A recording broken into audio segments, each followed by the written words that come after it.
ما اظن ان في احد راح ينكر قديش ان سبيستون كانت قناه عظيمه وربت جيل كامل وعلمتهم الكثير من الدروس والمواعظ والعبر ودروس نحو مال امها. القناه كانت تمتلك اورا خاصه بها. اي شخص في الماضي لما تساله وش تتفرج على التلفزيون راح يقول لك ام بي سي 2 ودبليو دبليو اي، وفي النهايه راح يديك سبيستون عشان يسوي نفسه فاهم، واللي هو عندها الحق. كانت القناه الوحيده اللي كانت تمتلك انميات بوزنها الثقيل، مو انمي صيني على ام بي سي 3. فذكر قناه سبيستون يعطيك شعبيه بين الناس ويبين انك واحد مثقف، واللي حاليا اصبحوا راقصين تيك توك. مع مرور السنين اصبح وضع القناه يتدهور، خصوصا من بعد 2019. بدات القناه تعرض كراتين مستفزه بشكل مكثف لدرجه انه في واحد من الاطفال في حينا قال انه راح يتابع دوره في ام سي 3 ولا يتابع العفن حق قصر الخرابات. ولاحظت سبيستون الانفراد اللي كبروا معه وراحوا يتابعون انميات بكتابه عميقه ولا غلطه، مثل قاتل الشياطين وصولوا ليفلينج وجوجوتسو كايسن وافضل انمي سورد ارت اونلاين. فقررت انها تصيد جو حقين الانمي وترجع هيبتها مره ثانيه، وتحمسوا.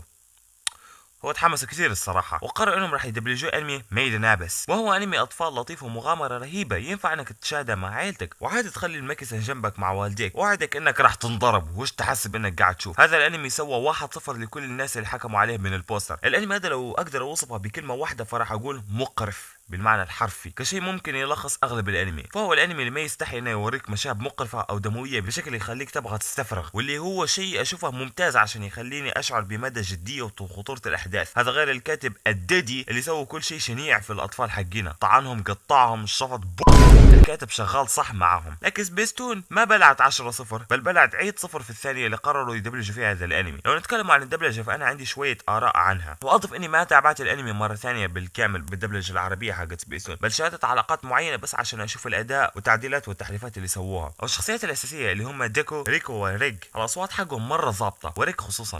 لم أكن أعلم أن ذراعي تمتد هكذا، وهي معدنية تؤلم أيضا. صار مؤخرا نادر اما انك تلاقي بنت تقدر تضبط صوت ورع في سبيستون، خصوصا من بعد الكارثه باكوغو.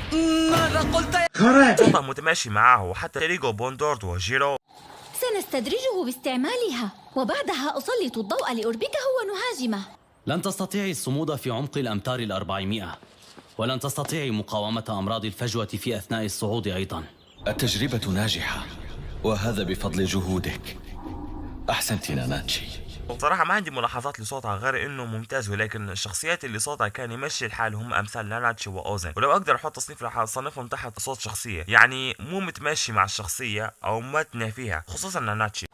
أنا لا أكشف عن نفسي أمام المنقبين. باللغة اليابانية في أصوات زي كذا ما أعرف كيف تنوصف، لكن تقدر تقول إن عندها نفس نبرة صوت سونيو، بحيث إنك تسمع الصوت جاي بهذا الشكل. والأداء حق الأصوات يعني إنه معليش، ولكن تعرف إنه تمثيل، يعني ما فيها ذاك الاقتباس التام للشخصية اللي عندها روح المغامرة. ولو نتكلم عن التحريفات الوضع مخبوز، تتكلم جد، مخبوز على الآخر. الحين بعيدا عن المسح، الأنمي تصنيفه العمري فوق 17 سنة، وهو أنمي جريء، وهذا تقريبا أحد أسباب حب الناس ليه. يجيب لك ددي أسود يجي يمسك الأطفال ويقلب الانمي مصنع بلاي تايم كو، بحيث انه راح يسوي فيهم اشياء ابشع من الموت حرفيا او من القتل، او يا راجل حتى حركات ديدي والقرش الاسود راح يسويها فيهم عادي، ما عنده مشكله. الانمي عالم القصه ما يعرف الرحمه، يوريك ابشع واقرف ما فيه. في النهايه يجيك سبيستون وتعفس على القصه وتقلب المصطلحات والموت الى حاجات الطف. انا ما راح احاول احرق، ولكن اللي تابع الموسم الاول يعرف ماضي ناناتشي اللي اصنفها ضمن توب 10 لحظات انمي خلتني انقهر وانا قاعد اتفرج. طبعا باقي التوب 10 كلها عباره عن ريزيرو، ماضي مكتوب يوريك لاي مرحله ممكن البشر يوصلوا فيها من النجاسه والخبث. فتجي سبيستون تحاول تلطفها، بدل ما يقولون مرض او وباء، يعني بدل استبدال لكلمه لعنه، لان اللعنه يعني شيء مو كويس، يقولون وحش وامور الدمويه والقرف. عندي تعليق بسيط بانه هذا هو الانمي الوحيد اللي في حياتي ما قدرت اكل وانا اتفرج عليه من قوه القرف، خصوصا الموسم الثاني. تحذف سبيستون